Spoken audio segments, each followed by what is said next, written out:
Ya, selamat malam teman-teman. Ya, eh, pertemuan dengan saya udah pertemuan yang ketiga ya kalau nggak salah ya. Di minggu lalu saya sudah jelaskan terkait dengan masalah nutrisi ya yang sering terjadi pada lansia. Nah, pada pertemuan ini saya akan membahas terkait dengan eh, demensia gitu ya. Saya bahas konsep dulu sebelum kita membahas tentang cara atau strategi berkomunikasi kalau pasien kita mengalami masalah kesehatan, terutama kaitannya dengan demensia itu ya. Baik, saya coba share screen.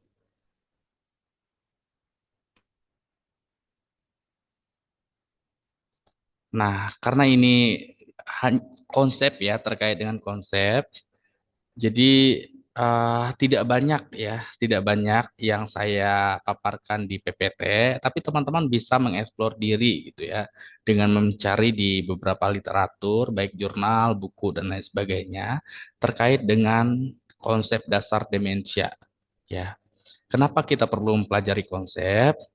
Karena untuk bisa berkomunikasi dengan lansia, untuk bisa memberikan asuhan keperawatan komprehensif kepada lansia, kita harus paham dulu gitu ya, bahwa yang dialami pasien ini masalahnya apa gitu ya.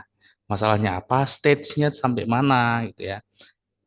Itu yang paling harus teman-teman pahami terkait dengan demensia itu ya. Baik.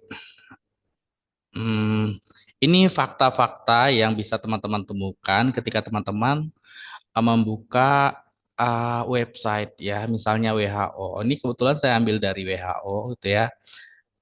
Bukan berarti data-data nasional tidak diperlukan, enggak ya. Teman-teman tetap perlu ya data-data nasional karena kita ada di lingkup nasional gitu ya.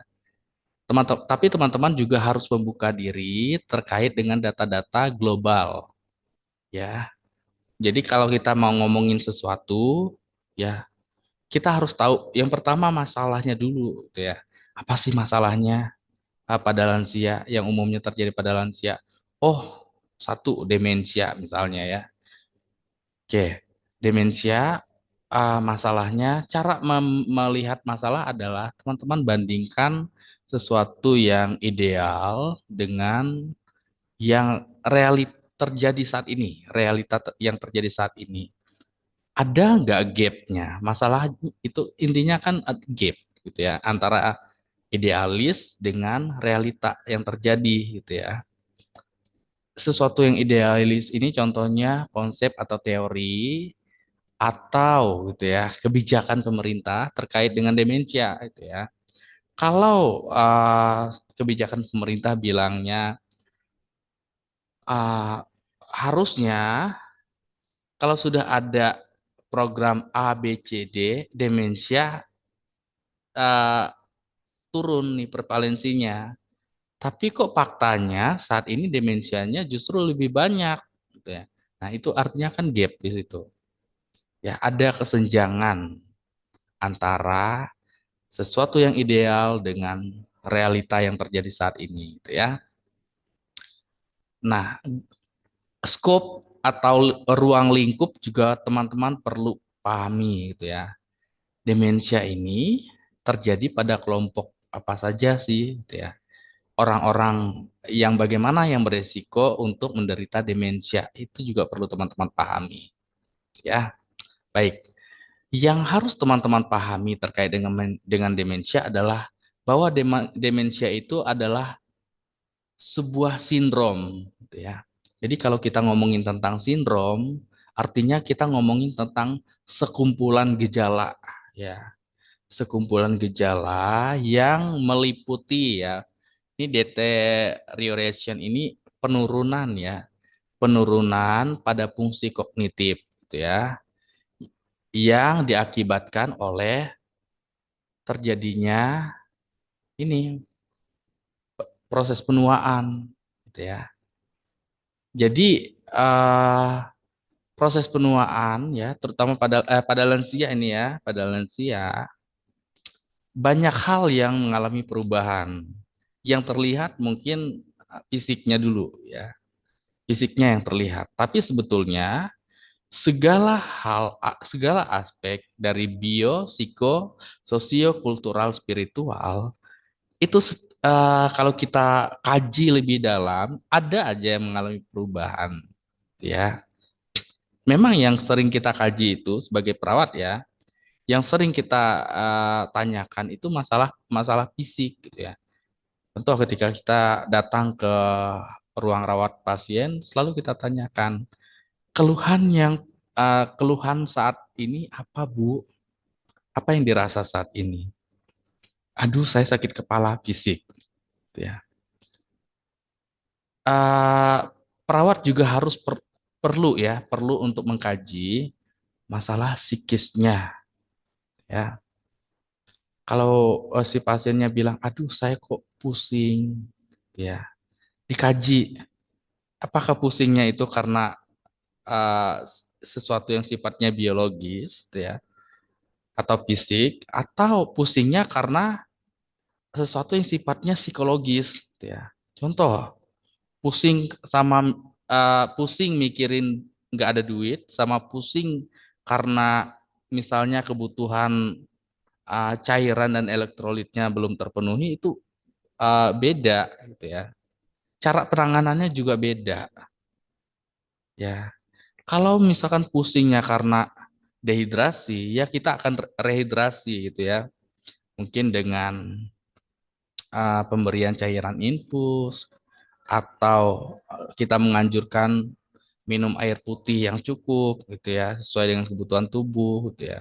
Tapi kalau pusing karena nggak punya duit gitu misalnya ya, atau pusing karena stimulus lain gitu. Contohnya kenakalan remaja gitu. Aduh saya pusing anak saya bla bla bla bla gitu. Nah, itu akan beda penanganannya, gitu ya. Rekomendasi teman-teman kepada pasien dan keluarga juga akan berbeda. Karena gini, prinsip penanganan masalah perawatan adalah kita ingin menangani masalah perawatan itu dari akarnya. Nah, makanya selain skill teman-teman untuk apa namanya, untuk menganalisis data ya. Jadi data yang kita analisis adalah data-data maladaptif nih. Teman-teman analisis, lalu muncullah diagnosa keperawatan.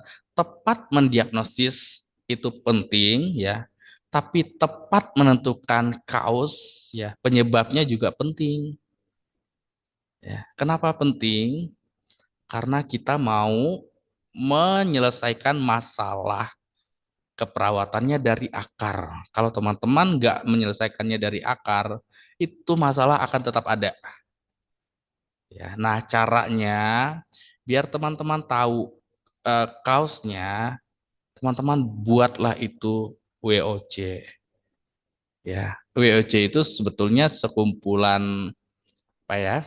Sekumpulan diagnosis keperawatan yang teman-teman angkat dan diagnosis keperawatan yang masalah keperawatan yang mungkin muncul yang saling berhubungan. Jadi ada hubungan sebab akibat di situ. Ya, ada hubungan sebab akibat di situ ya. Itu yang penting teman-teman pahami ya terkait dengan demensia ya. Kemudian teman-teman juga penting untuk memahami faktor risiko demensia ya. Faktor risiko demensia. Di pengkajian yang teman-teman lakukan itu harus muncul ya. Ini faktor resikonya apa ya si Oma ini bisa ya bisa terjadi demensia pada Oma ini ya. Apa faktor resikonya ya? Bio, psiko, sosio, kultural, spiritual bisa ya. Oke. eh Demensia itu gitu ya. Proses penuaan dulu deh. Proses penuaan itu nggak bisa dihindari. Semuanya akan mengalami ya yang namanya proses penuaan. Apakah demensia itu terjadi pada semua orang? Saya bilang enggak, ya. Demensia tidak ya harus terjadi pada semua orang lansia. Enggak. Ada juga dia udah lansia tapi sehat-sehat aja. Tidak ada yang mengalami penurunan fungsi kognitif seperti demensia ini, enggak, ya.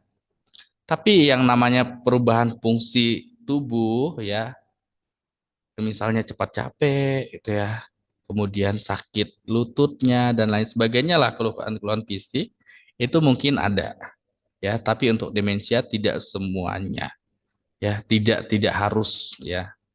Semua lansia ini demensia enggak, tergantung, gitu ya. Makanya perilaku pada masa remaja, pada masa dewasa itu akan menentukan masalah kesehatan yang akan dialami pada pada masa lansia, ya. Artinya, ya, demensia ini bisa dicegah sebetulnya. Ada intervensi keperawatan namanya modifikasi perilaku, ya. Itu bisa teman-teman lakukan, ya. Dan intervensi keperawatan lain. Ingat ya teman-teman, intervensi keperawatan itu bukan hanya satu dua.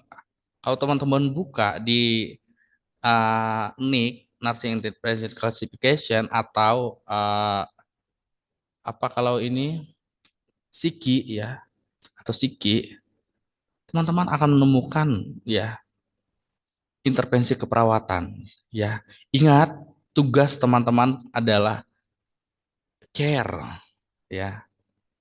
Tugas teman-teman adalah merawat. Teman-teman harus memahami, saya sebagai perawat, ya, tugas tindakan mandiri saya sebagai perawat apa, ya? Apa yang utama? Kadang-kadang malah gini, teman-teman menjadikan sesuatu yang sifatnya pelengkap itu sebagai utama. Ya. Ada tindakan utama mandiri seorang perawat, ada tindakan pelengkap atau complementary.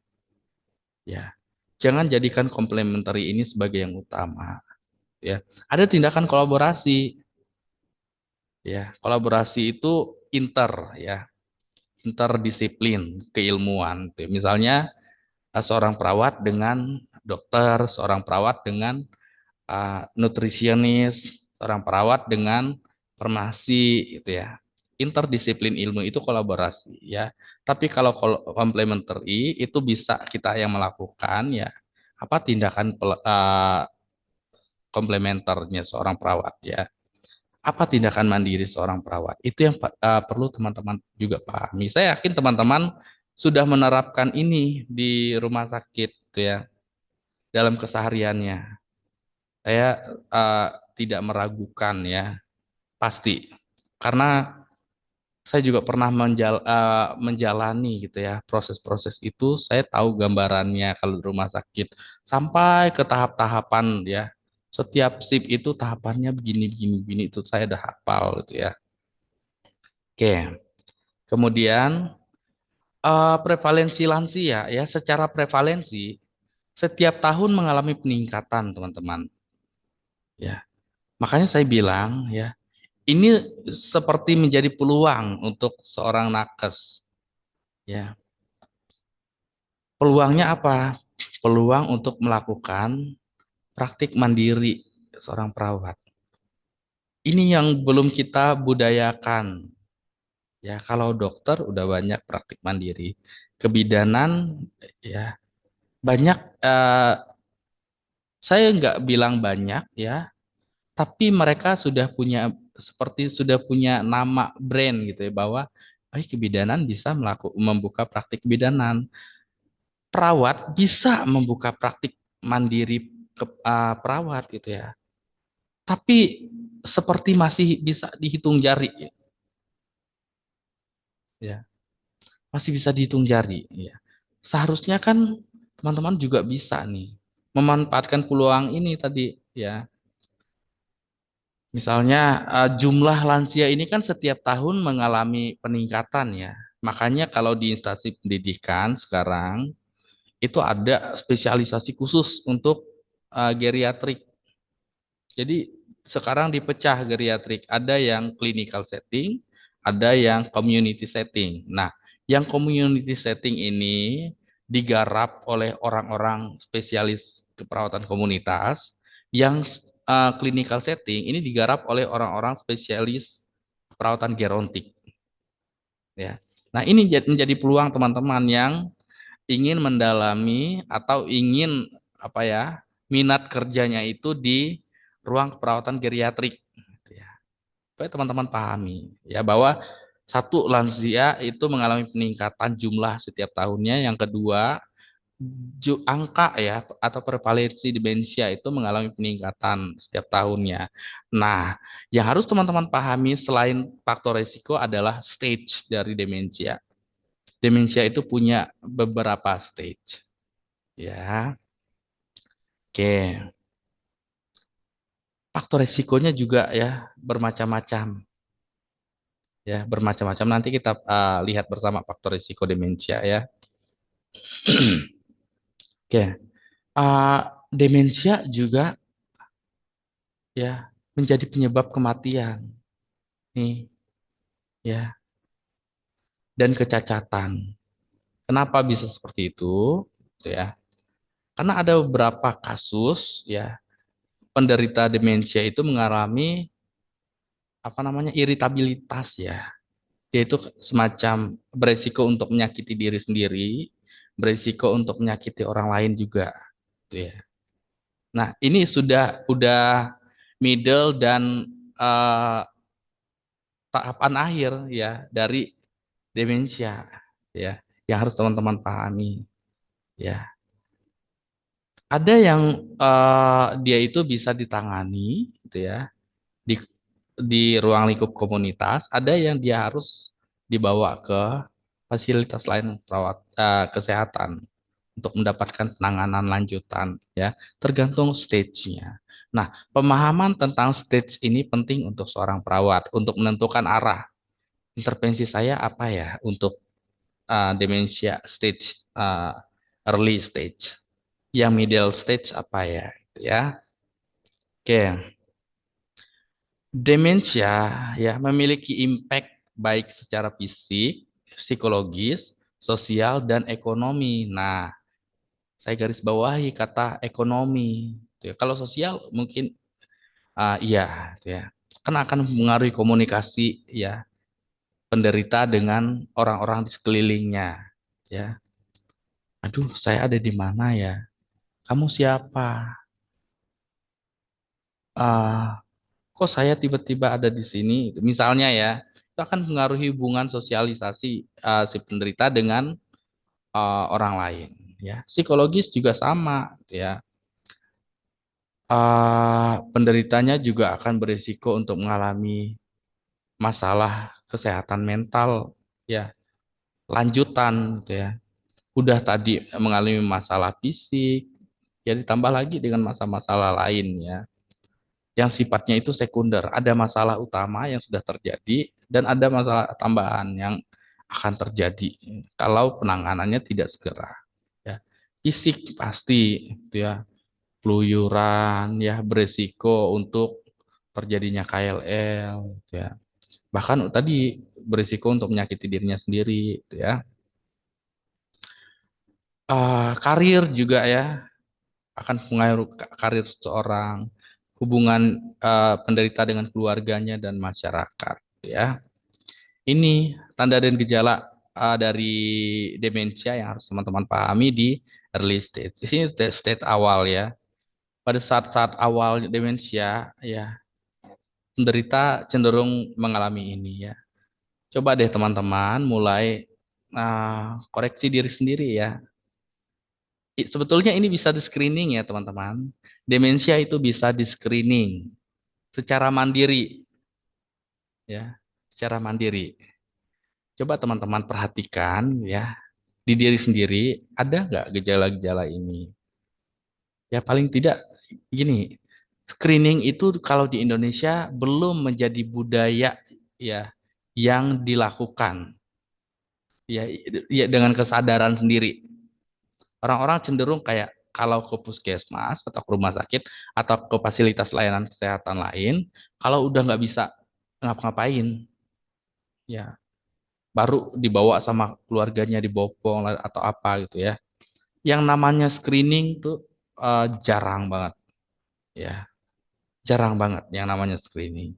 Yang pertama pada early stage, ya Pelupa, ya.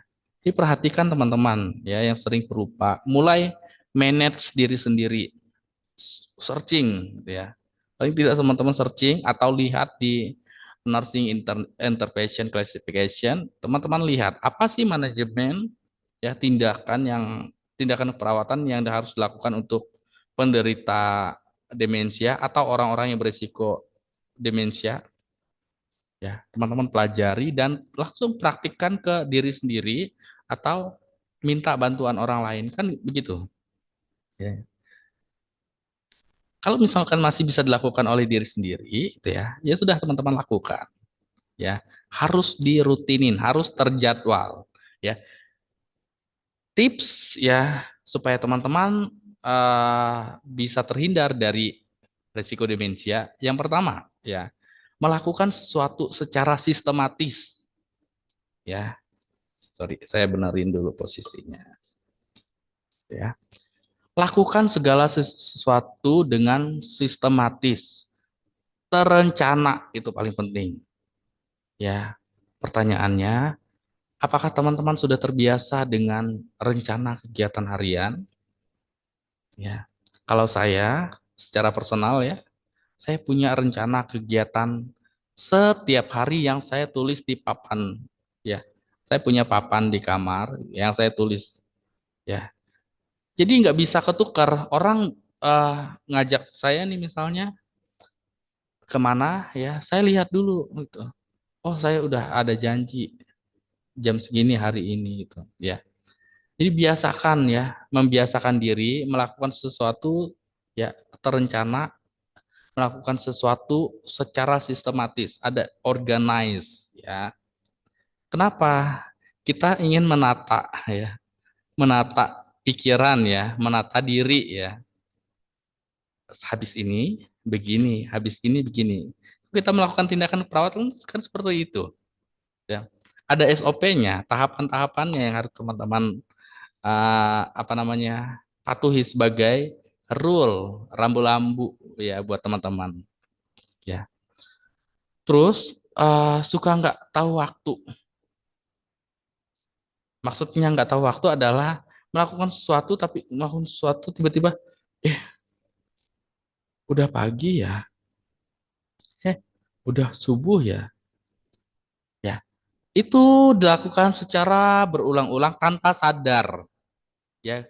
Garis bawahi adalah tanpa sadar, ya.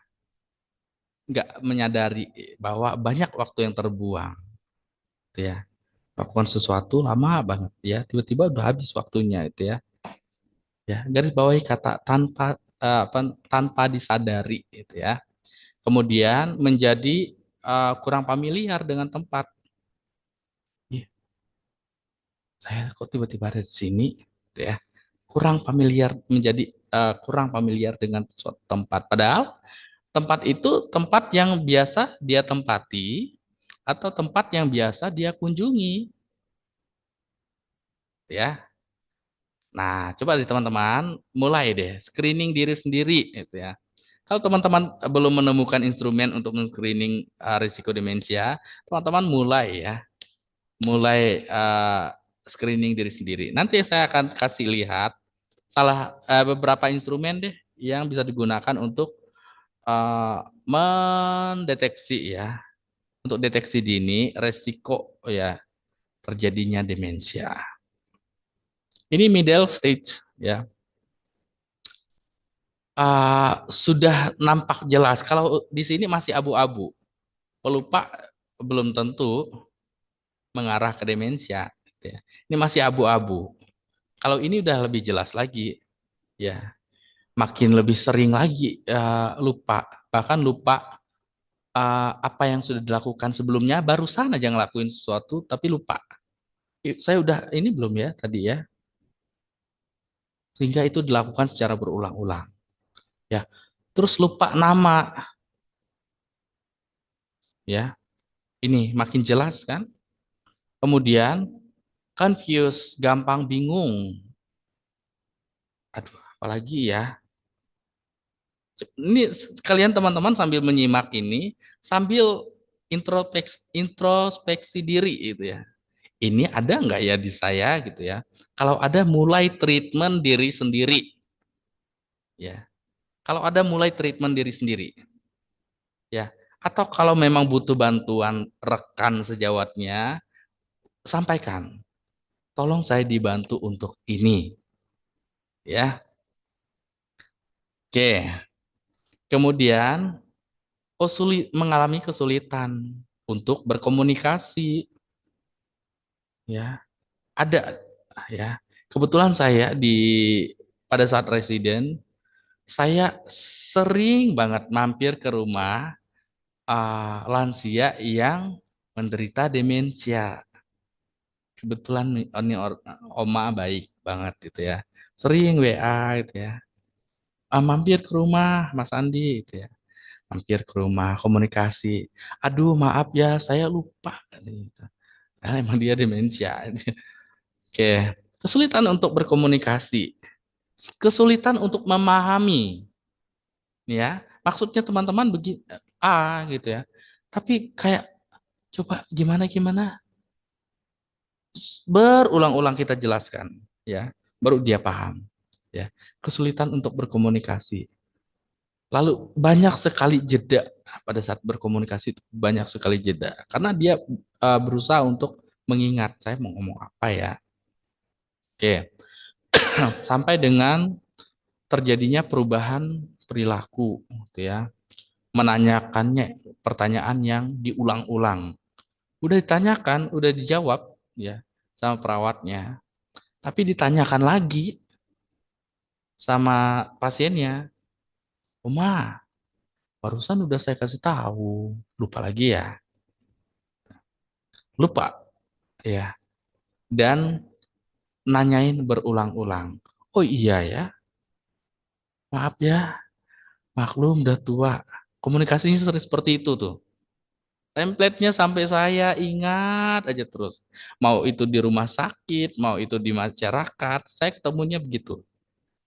Ya, ya, ketika kita ini salam, ya, gimana kabarnya Oma? Ya, ya baik, sampai ini ya, nggak mau dilepas tangannya. Tangan kita nggak mau dilepas ya. Oma, saya harus pindah ke kamar sebelah. Nanti saya balik lagi ya. Kasih obat Oma, misal ya. Ya, teman-teman komunikasi bebas aja kalau di rumah sakit ya. Sesuai dengan uh, cara teman-teman mengimprovisasi diri aja ya. Kalau komunikasi dengan Oma dan Opa ini kan kita nggak bisa yang kayak kaku-kaku banget ya, karena kaitannya dengan strategi pendekatan ya. Dan memang setiap tahapan usia ya itu punya strateginya masing-masing ya. Itu ya juga yang harus saya sampaikan. Punya strategi masing-masing. Berkomunikasi dengan anak ya caranya begini, komunikasi dengan remaja caranya begini, dengan lansia caranya begitu. Masing-masing punya cara tersendiri. Yang intinya kan apa yang ingin kita sampaikan, informasi yang ingin kita sampaikan diterima nih, ya bisa diterima sama lansianya, ya. Kemudian kalau kita mau kasih treatment yang akan kita lakukan berhasil dilakukan oleh oma atau opanya, gitu ya. Ya walaupun dengan bantuan perawat juga nggak apa-apa, gitu ya. Oke, nanyain, sering banget nanyain. Oh iya ya, ya. Ekspresinya seperti itu. Kurang lebih ya, kurang lebih. Ya, ada yang late stage-nya ya. Ini dah tahapan lanjut ya dari eh, masing-masing stage demensia ini ya. Yang pertama ya menjadi kurang aware ya dengan waktu dan tempat. Mulai dia keluyuran kemana-mana, gitu ya. Terus ya susah dicariin sama keluarganya kemana-mana, gitu ya. Nanyain teman-temannya ada lihat oma nggak, bla bla bla bla, gitu ya. Kemudian udah nggak ingat lagi sama teman-temannya. Ya, ini siapa ya? Kayak tak kenal, tapi siapa ya? Nah, gitu ya. Ini contoh aja ya teman-teman. Yang teman-teman temui mungkin akan berbeda template komunikasinya. Bukan template. eh, Jenis ya. Cara ya. Cara lansia menyampaikan. Ya, kembali lagi. Tiap-tiap orang kan unik gitu ya. Yang teman-teman temukan dengan yang saya temukan mungkin aja berbeda ya. Tapi kan intinya teman-teman tahu ya. Cara mengenali orang yang demensia itu seperti apa. Ya, di TikTok banyak ya contohnya ya. Teman-teman yang sering menggunakan media sosial, TikTok, YouTube, ya Instagram, teman-teman boleh cari ya. Jadi sambil teman-teman main ya berselancar dengan teknologi, teman-teman juga sambil belajar ya. Tips belajar yang paling gampang, teman-teman, adalah belajar dengan menggunakan teknologi. Ya, manusia itu akan lebih gampang mencerna melalui audio dan visual. Sama seperti saya ya. Saya orangnya belajar ya lebih gampang kalau saya lihat video ya ketimbang saya harus baca hafalin teori ya. Itu saya eh, agak-agak harus diulang-ulang gitu ya untuk mengingat. Tapi kalau video, saya nonton video sekali nonton itu saya bisa ulang-ulang ingat terus ya. Teman-teman juga seperti itu ya. Yang penting buat teman-teman adalah kenalin diri sendiri aja dulu. Saya gampangnya belajar lewat media apa ya? Ya. Saya ini orang seperti apa? Nah, kenalin diri sendiri ya. Karena teman-teman kan eh, sambil kerja ya, bekerja sambil kuliah maksud saya itu ya. Ilmu praktiknya teman-teman mungkin bagus gitu ya. Tapi itu akan lebih bagus kalau diimbangi dengan konsep yang matang ya. Bukan berarti zamannya D3 teman-teman nggak matang nggak ya. Ada update-update terbaru lah ya yang membedakan antara pendidikan vokasi dan pendidikan profesi gitu ya. Dan harus teman-teman pahami bahwa di profesi ya kompetensi utama seorang nurse ya adalah kemampuan untuk mendiagnosis ya, kemampuan untuk merencana ya, membuat rencana asuhan perawatan ya dan strategi pendekatan ya. Itu yang harus teman-teman tekankan ya. Mendiagnosis ya, untuk bisa mendiagnosis teman-teman harus antem konsepnya ya. Makanya di kurikulum eh, pendidikan profesi nurse ya itu dibagi menjadi dua, akademik dan profesi. Tahap akademik ya porsinya lebih banyak teman-teman belajar ya di kelas tetap muka atau via Zoom ya, lalu dievaluasi pertengahan semester dan akhir semester ya. Tapi di tahap profesi full praktik ya, full praktik gitu ya. Jadi diharapkan dua-duanya itu matang gitu. Konsepnya oke, praktiknya juga oke. Itu harapannya dari pendidikan profesi ini ya. Kembali lagi ke demensia ya. Em, yang keempat ya, yang ketiga, oke. Yang ketiga, em, dia memerlukan orang ya untuk eh, apa ya merawat si lansia itu ya, dirinya, diri si oma atau opa yang menderita demensia ya. Terus eh, kebutuhan perawatan diri itu jadi semakin meningkat sebetulnya, tapi eh, melalui orang lain ya, orang lain yang melakukan. Terus kesulitan berjalan ya, tapi ini nggak semua ya, nggak semua kalau yang ini. Ada juga orang yang demensia tapi masih bisa berjalan ya. Ini juga yang saya temukan di masyarakat ya. Kalau praktik di masyarakat teman-teman ya, pengalaman saya lebih banyak berteman ya, berteman dengan oma opa ya. Dan saya lebih senang ada di kumpulan oma atau opa. Kenapa? Ya, karena saya bisa mendengar ya, mendengar apa yang menjadi keluhan mereka secara fisik, psikologis, gitu ya. Mereka akan menyampaikan, aduh, ya, Mas Andi, saya sekarang gini, gini, gini. Mereka bisa menceritakan sampai ke akar-akarnya. Apalagi saya, kalau saya explore lagi, kenapa Oma? Ya, terus, mm-mm, dan memang kalau dengan lansia ini kita harus menjadi pendengar aktif ya, pendengar aktif.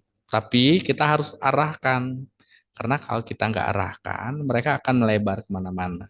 Oma, ya, kembali lagi ke sini ya. Gimana gitu ya, arahkan kalau udah mulai melebar gitu ya. Kemudian itu yang saya bilang agresi ini ya,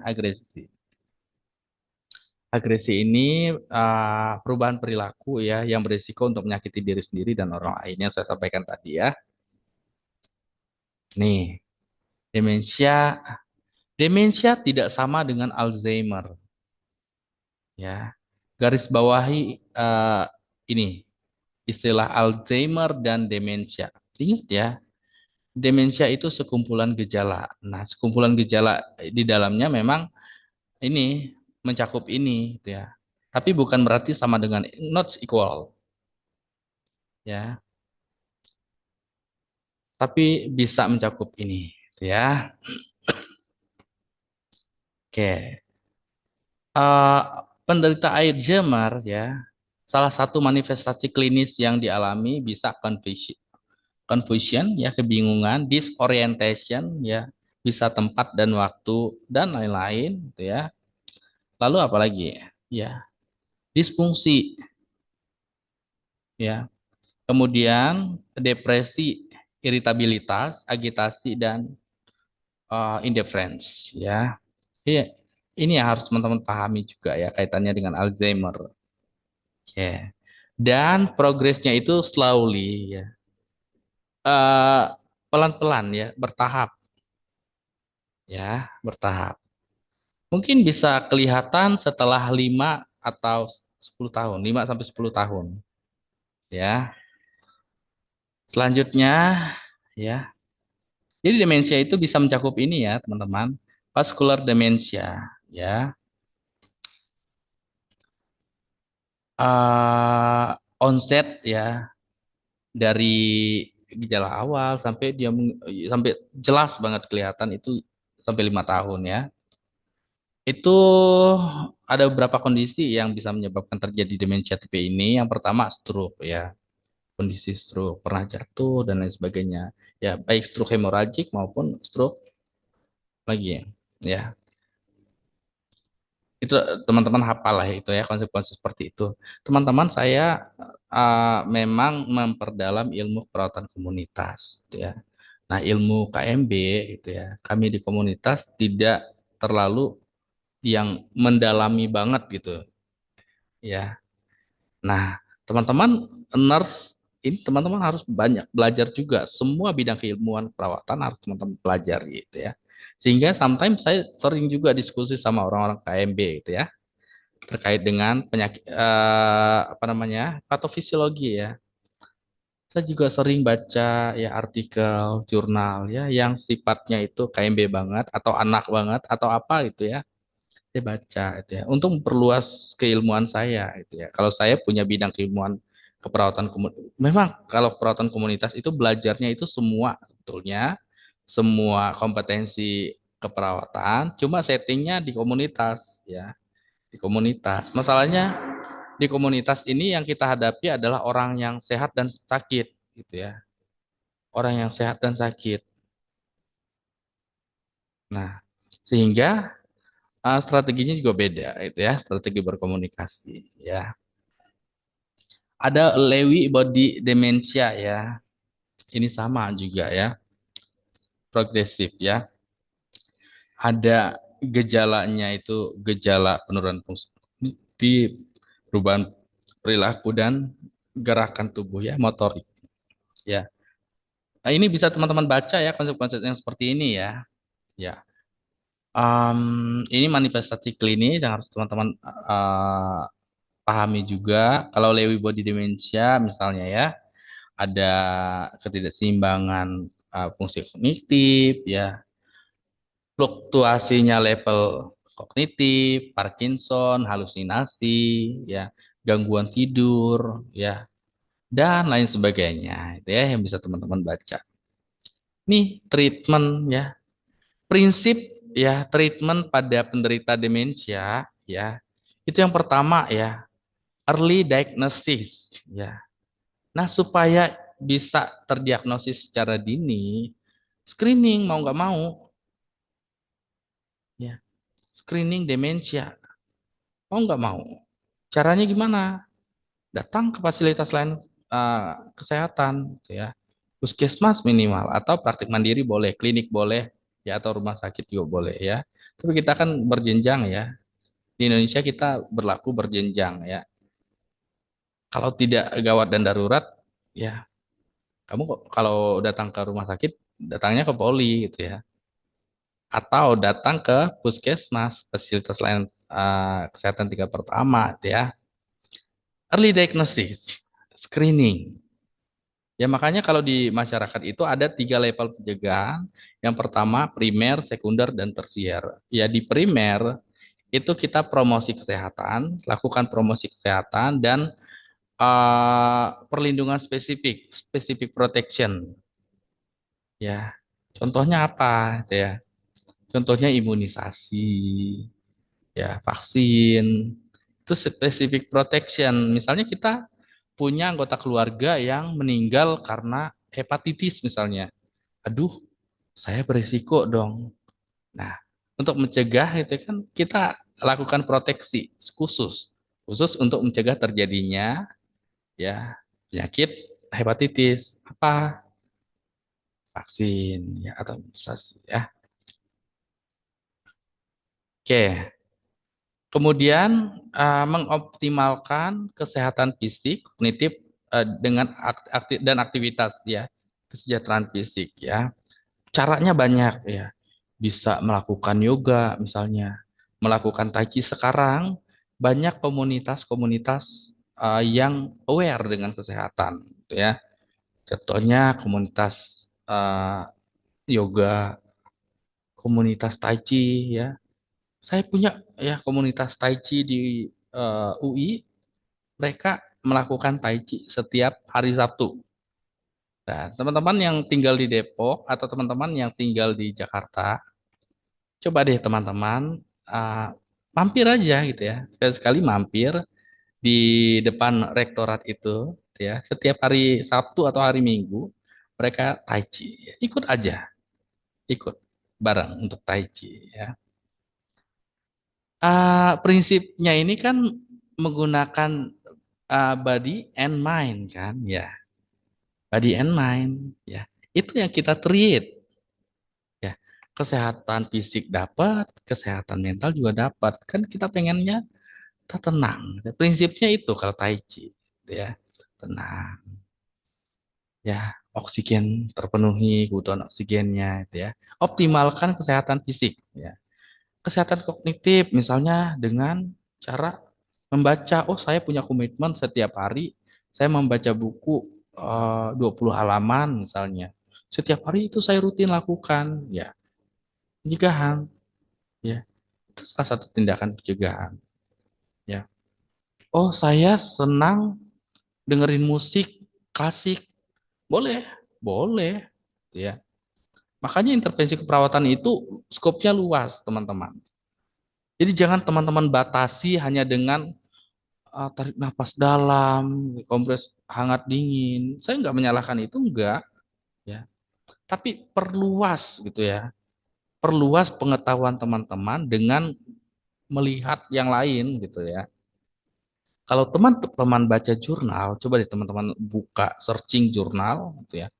Akan banyak teman-teman temukan terapi-terapi baru atau ya terapi-terapi lama itu ya yang eh, sudah nggak relevan lagi digunakan atau ya masih relevan tapi ada penambahan atau modifikasi teknik. Nah itu kan teman-teman harus kuasai itu sebagai perawat. Harus up to date ya, up to date. Saya kalau ada seminar ya, seminar dari luar ya, yang pembicaranya dari luar, saya semangat ikut. Kenapa?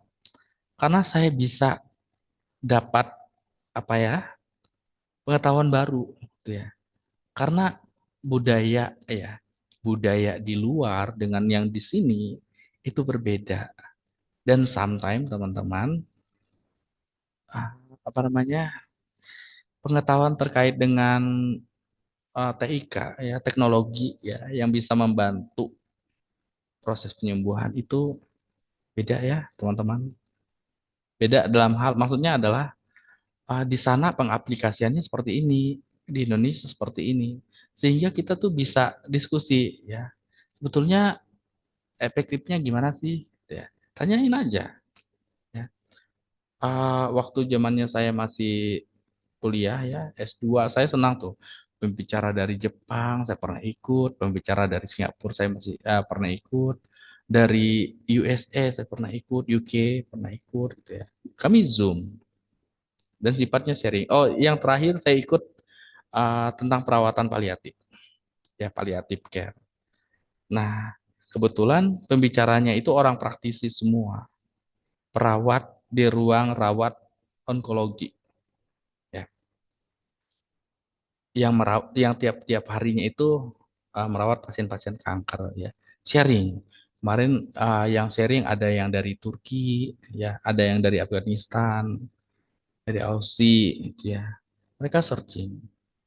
Nah, saya tanyain gitu ya. Saya tertarik untuk mempelajari ilmu paliatif.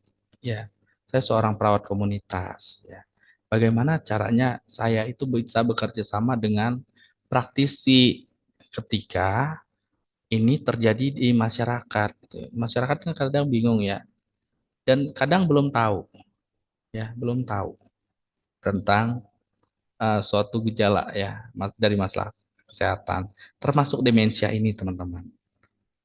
Mereka belum belum paham ya, mereka kurang aware gitu ya, kayak lupa ya, biasalah itu ya. Tapi kan segala sesuatu kalau dilakukan secara terus menerus, apalagi sampai mengganggu aktivitas produktifnya, itu masalah, teman-teman ya. Garis bawahi definisi sehat dari WHO ya. Sehat itu adalah ketika biopsikososiokultural spiritualnya itu dalam kondisi balance, imbang. Kalau satu aja nggak balance gitu ya. Misalnya ya, fisik nih misalnya demam, nggak sehat ya. Itu yang harus teman-teman garis bawahi, dan ditambahin sama Kemenkes kan, memungkinkan untuk dapat hidup produktif. Garis bawahi kata produktif. Kalau sampai gitu ya, kondisi demensia ini apalagi udah sampai mengganggu aktivitas produktifnya, udah dia perlu ya profesional kesehatan. Bawa itu ke rumah sakit ya. Kemudian teman-teman identifikasi masalah fisiknya ya, penyakit fisiknya, supaya teman-teman gampang untuk mengintervensi ya gangguan kognitifnya ya. Kemudian teman-teman harus yang mempelajari tentang perubahan perilaku, cara memanage ya. Banyak kalau saya lihat di NIK itu banyak intervensi keperawatan terkait dengan perilaku ya. Tolong jangan pernah bilang nggak ada sebelum teman-teman buka, teman-teman baca ya. Banyak banget ya. Kemudian treatment penderita demensia ini nggak bisa dalam waktu singkat ya. Yang short time itu nggak bisa ya. Pasti memerlukan jangka waktu yang lama dan ya butuh family support atau social support ya. Nggak bisa hanya lansianya pengen aja, keluarganya harus support. Nah, support keluarga ini terkadang mempengaruhi motivasi lansia untuk eh, apa namanya dilakukan treatment. Kadang-kadang dia ngambek karena keluarganya itu nggak memperhatikan dia. Dia merasa nggak diperhatikan. Ya kondisinya seperti ini, kok saya dibiarin begini gitu. Mereka bisa loh memikirkan sampai ke situ. Ya. Jadi family support, social support itu penting banget untuk lansia. Mah, ayo saya antar ke dokter ya. Antar, saya tungguin sampai selesai. Ya. Jadi komunikasi-komunikasi itu yang perlu dibangun di keluarga ya, yang punya lansia, terutama lansia yang menderita demensia. Oke, ini berbagai faktor risiko ya terjadinya demensia ya. Yang pertama memang biological aging ya, konsekuensi dari biological aging ya, atau proses penuaan. Itu nggak bisa dihindari gitu ya, karena kita semua mengalami. Tapi ya, sekali lagi bisa dicegah kok ya dengan perilaku ya, manajemen perilaku. Nggak bisa manajemen perilakunya itu ujuk-ujuk apa namanya, pada saat lansia aja. Tapi harusnya sudah terpola gitu ya. Harusnya sudah terpola kalau bisa ya dari eh, masa anak-anak atau masa remaja. Nggak bisa berlanjut ke masa dewasa ya, sehingga itu akan menjadi suatu kebiasaan yang dilakukan secara terus-menerus sampai dengan lansia. Misalnya kebiasaan membaca itu contoh baik ya, contoh baik. Atau kebiasaan menulis ya. Ada intervensi keperawatan ya, namanya journaling terapi. Ya, journaling terapi. Nah, teman-teman yang bingung nyari topik skripsi, coba deh kalau mau penelitiannya itu kuasi eksperimen, teman-teman bisa penelitiannya itu journaling terapi ya. Kemudian terapi guide imaginary ya. Kalau guide itu kan kita mengguide ya. Bu, ya, ikutin aba-aba saya ya. Musik saya putar, saya ngomong, ibu ikutin. Kalau misalkan saya arahkan, kasih aba-aba untuk tarik napas, ibu tarik napas, ya, ikutin aba-aba. Intinya kan, kalau gue imaginary ini pasiennya mau, itu dulu deh, ya. Nah, journaling terapi, gue imaginary, terapi Benson, kemudian therapeutic community, banyak banget, ya. Bebas teman-teman ambil settingnya di mana, ya. Kalau mau settingnya di rumah sakit sendiri misalnya boleh aja. Atau saya mau ambilnya di komunitas di sekolah deh, gitu ya. Kalau pada remaja ya. Atau saya mau ambil di komunitas, ada deh konveksi di situ yang lansia semua. Gitu. Bisa bisa aja, gitu ya. Terus terapi untuk pasien demensia juga teman-teman bisa. Penelitian untuk pasien-pasien demensia biasanya dilakukan pada keluarganya ya. Kalau bahasanya resiko, berarti teman-teman eh, sampelnya kan bisa nanti semua keluarga ya, semua keluarga yang punya lansia ya. Kalau bahasanya resiko, tapi kalau sudah bahasanya penderita demensia ya, berarti teman-teman harus memastikan bahwa ini lansia memang sudah terdiagnosis demensia ya. Demensia ini kan diagnosis masalah kesehatan ya, masalah kesehatan yang didiagnosis ya, didiagnosis oleh dokter misalnya. Nah, kita adalah responnya. Jadi teman-teman harus bisa membedakan diagnosis medis dan diagnosis perawatan. Ya, diagnosis perawatan ya itu berdasarkan respon ya, respon pasien atau respon keluarga terhadap ya masalah yang dialami di pasien. Ya. Misalnya ya, pasiennya terdiagnosis stroke misalnya, atau pasiennya itu terdiagnosis apa misalnya ya DHF. Nah, respon pasien terhadap kondisi itu misalnya mual muntah. Nah, teman-teman simpulkan ya. Oh, muntah ini bisa menyebabkan terjadinya resiko uh, kurang nutrisi misal ya. Atau kondisi ini bisa beresiko menyebabkan terjadinya dehidrasi. Dehidrasi nanti demam gitu-gitu. Ya, teman-teman harus begitu. Alur berpikirnya seperti itu. Alur berpikirnya seorang nurse adalah mengkorelasikan ya hubungan sebab akibat. Kalau pasien saya begini, oh berarti dia penyebabnya ini. Oh, yang saya lakukan begini. Ya, gitu. Biasakan ya. Kemudian Demensia juga bisa terjadi pada kelompok dewasa ya teman-teman. Tidak hanya yang usianya 60 tahun ke atas, enggak. Ya, pada populasi dewasa juga bisa demensia. Ya, nih teman-teman. Nah, ini dulu itu ya. Kaji dulu faktor resikonya apa ya. Faktor risiko. Kemudian teman-teman memahami perubahan ya yang terjadi pada manusia ya. Lalu apa? Teman-teman buat nursing intervention ya.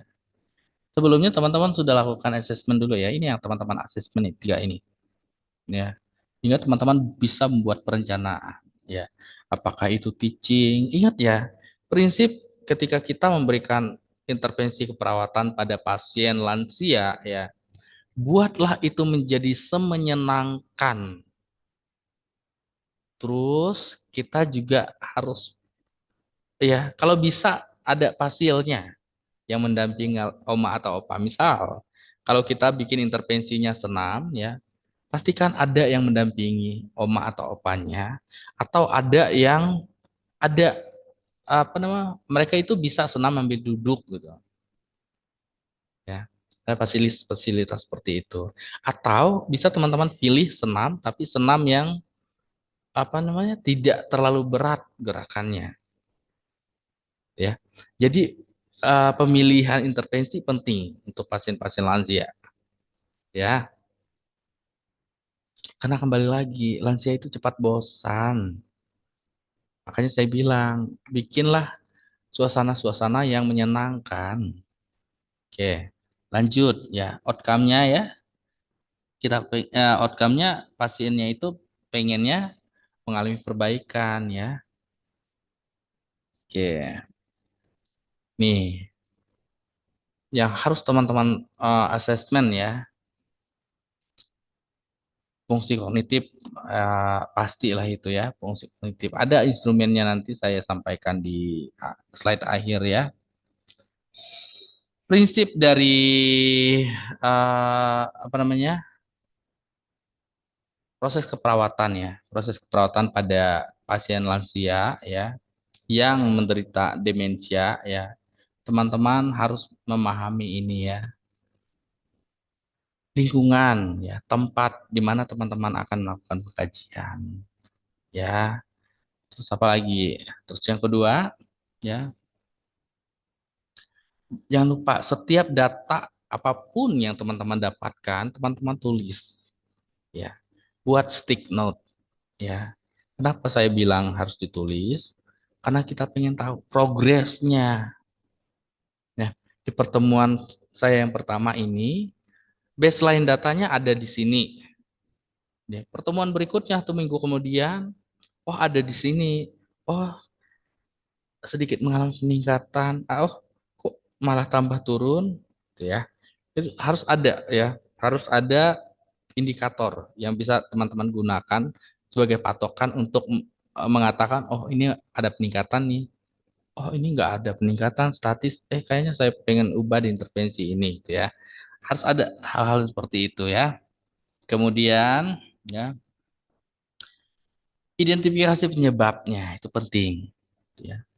Semua masalah kesehatan ya, masalah perawatan yang teman-teman angkat ya, harus teman-teman pastikan tepat untuk menentukan penyebabnya apa ya, penyebabnya apa. Kalau saya dulu bikin ASCEP gitu ya, di bagian analisis data saya bikin semacam skema singkat kecil aja ya.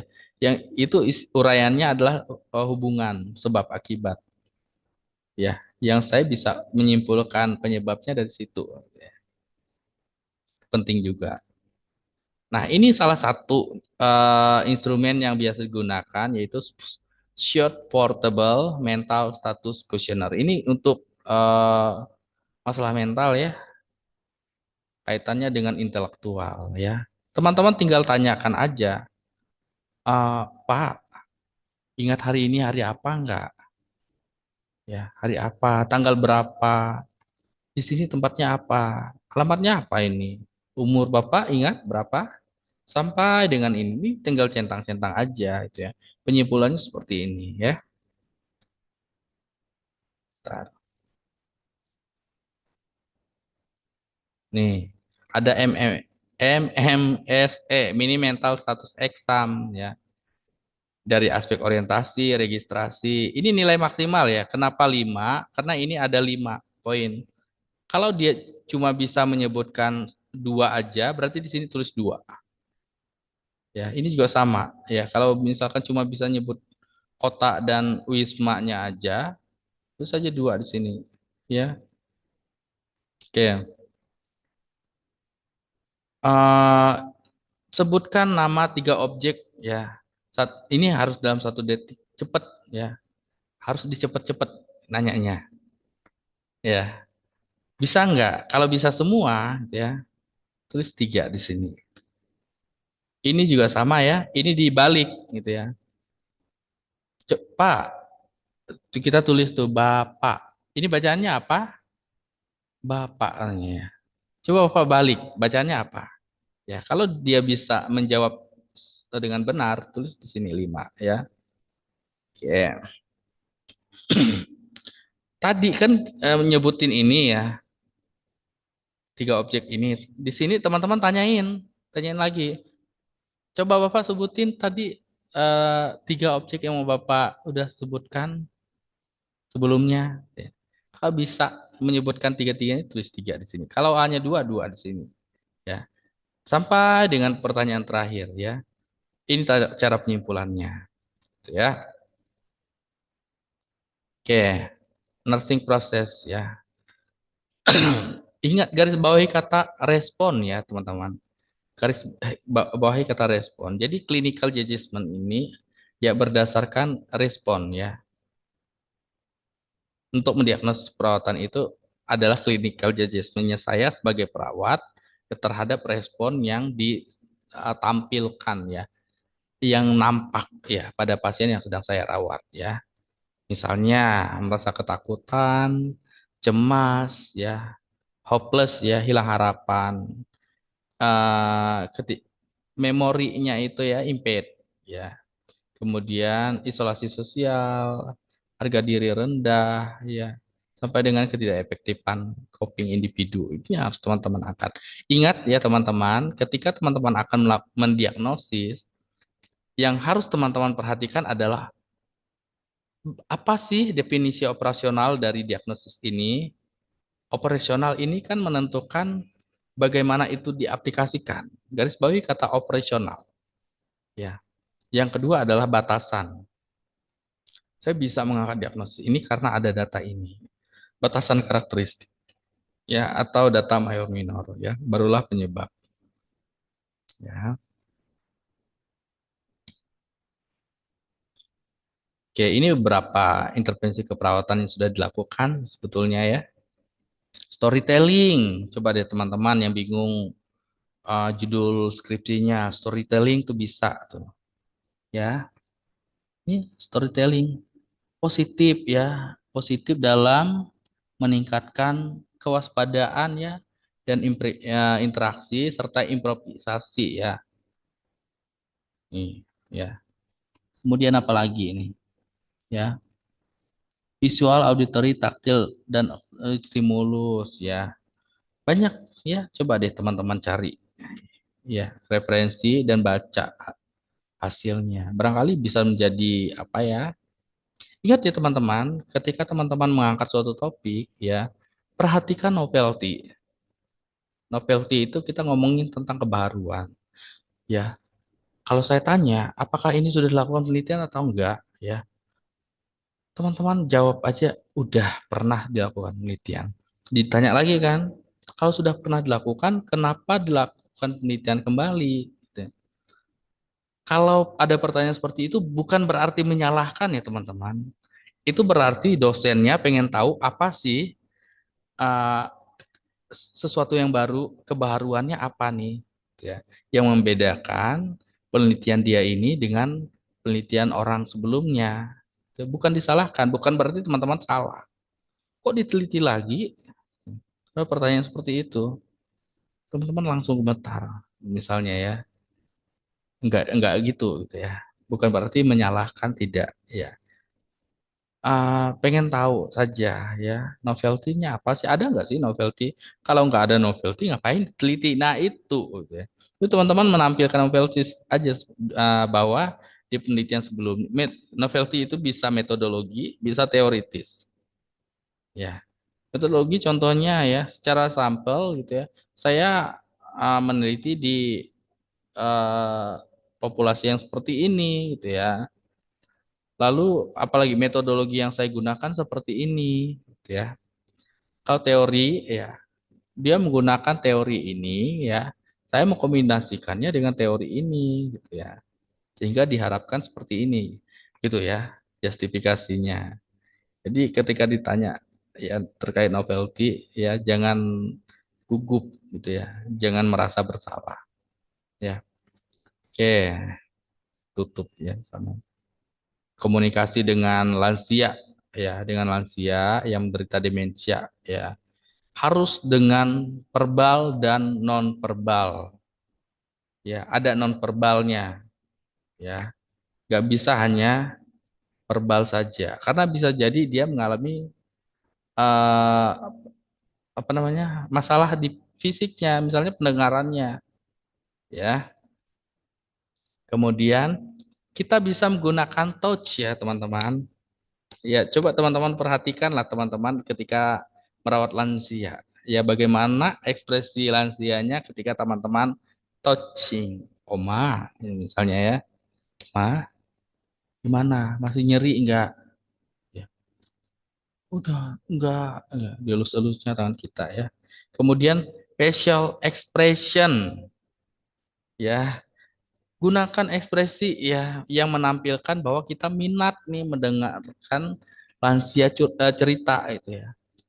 Oh, gimana, Oma? Ah, hmm, ya, bagus ya, Oma ya. Ada body language, bagus ya, Oma. Cakep, Oma udah bisa melakukan ini. Oma, kita melakukan ini lagi ya. Tahap selanjutnya begini, ikutin ya. Bagus.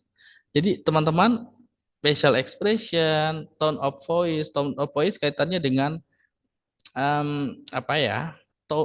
Tone ya, nada ya.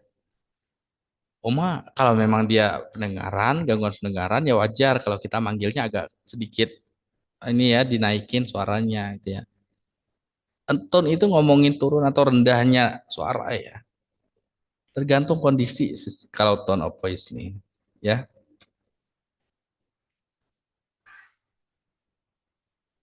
Ini contoh verbal communication ya, gunakan bahasa yang simpel. Ini sebetulnya minggu depan ya saya jelaskan ya. Minggu depan ini belum saya jelaskan. Ya, tapi saya perkenalkan aja lah ya dulu. Gunakan bahasa-bahasa yang simpel aja, ya. Kemudian apa lagi? Jangan terlalu lama, ya. Jadi tindakan keperawatan itu punya batas time, udah ada waktunya gitu ya, efektif berdasarkan hasil-hasil riset, ya. Patokannya itu, ya. Lalu di di pertengahan teman-teman bisa ya masuk ya. Misalnya hiburan sedikit ya. Oma kalau kumpul ya, Oma ada atau Opa di Posyandu atau Posbindu, teman-teman sampaikan, Bu ya, sambil menunggu ini kita gerak-gerak dikit ya. Boleh berdiri gitu ya. Yang nggak mampu berdiri boleh duduk aja. Misalnya ya, ya jangan terlalu humor yang gimana-gimana ya. Ini yang sifatnya sarkastik gitu ya. Kemudian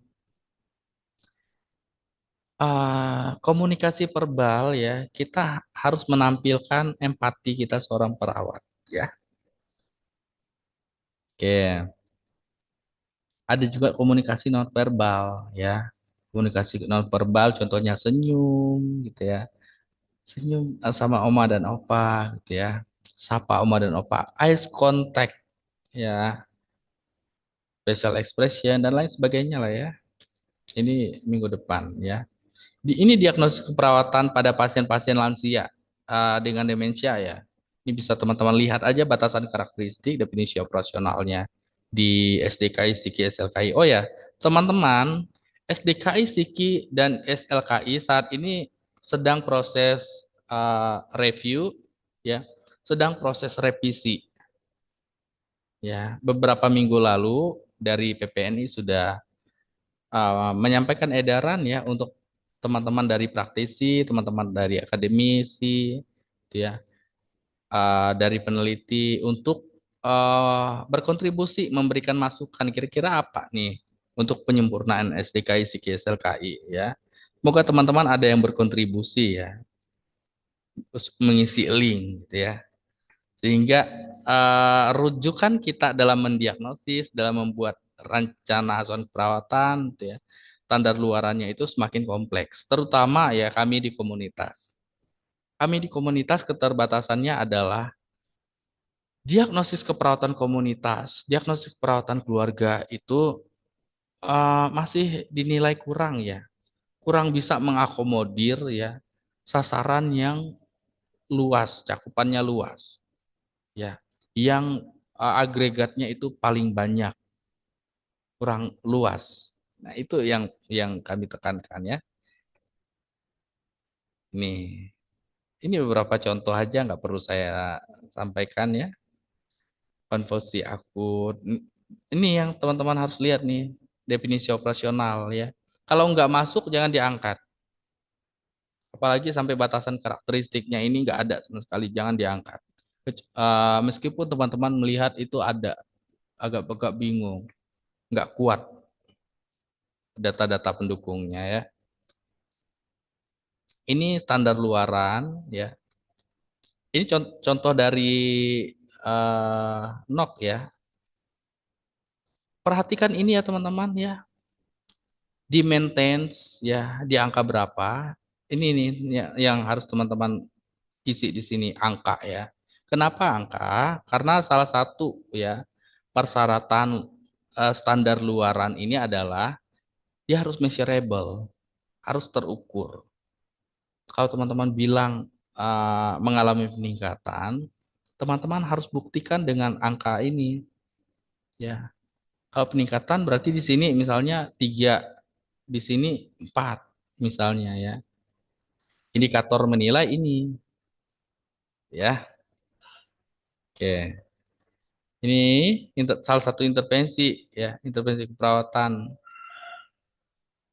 fluid manajemen ya. Oke, teman-teman, nanti kalau ada yang mau disampaikan pertanyaannya, boleh teman-teman japri saya atau boleh teman-teman kumpulkan dulu melalui Sipen, lalu Sipen WA kan ke saya pertanyaannya. Nanti pertanyaan teman-teman akan saya jawab. Ya, jawab melalui Sipen juga. Sipen juga yang akan meneruskan ke teman-temannya yang lain yang bertanya, gitu ya. Oke, jangan lupa teman-teman untuk menonton video pembelajaran ini ya di YouTube yang akan saya share linknya melalui Sipen ya. Karena eh, monitor kehadiran saya akan lihat ya, akan lihat di YouTube gitu ya. Nama-nama teman-teman itu sudah terlihat semua di YouTube ya. Dan ini menjadi dasar saya untuk menilai ya, menilai keaktifan ya, sikap teman-teman ya. Karena ada penilaian sikap, lalu penilaian penugasan ya, lalu ada penilaian UTS dan UAS. Penugasan itu termasuk keaktifan teman-teman dalam bertanya ya, dalam berdiskusi ya, bertanya dan menjawab lah intinya ya di situ. Makanya saya selalu fasilitasi kalau teman-teman ada pertanyaan ya. Sebetulnya tidak harus bertanya ya, sharing juga boleh ya. Karena teman-teman kita ini antara akademisi dan praktisi itu harus saling apa ya, saling koordinasi ya harusnya ya, sehingga apa yang update di akademis ya teraplikasi di praktisnya ya. Apa yang terbaru gitu ya di praktis ya sampaikan ke akademisi supaya komunikasi ini jalan ya. Akademisi akan menyampaikan ke mahasiswa ya karena mereka akan menjadi penerus ya, penerus teman-teman ya, penerus kami juga sebetulnya ya. Baik.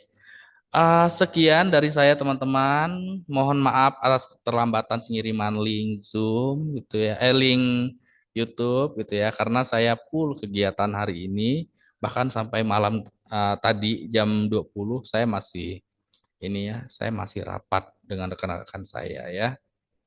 Baik, selamat beraktivitas ya, selamat belajar, tetap semangat teman-teman.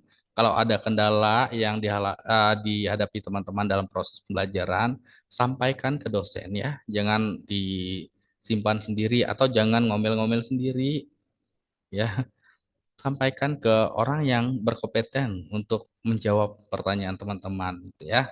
Baik, selamat malam, selamat melanjutkan kegiatan masing-masing, selamat beristirahat.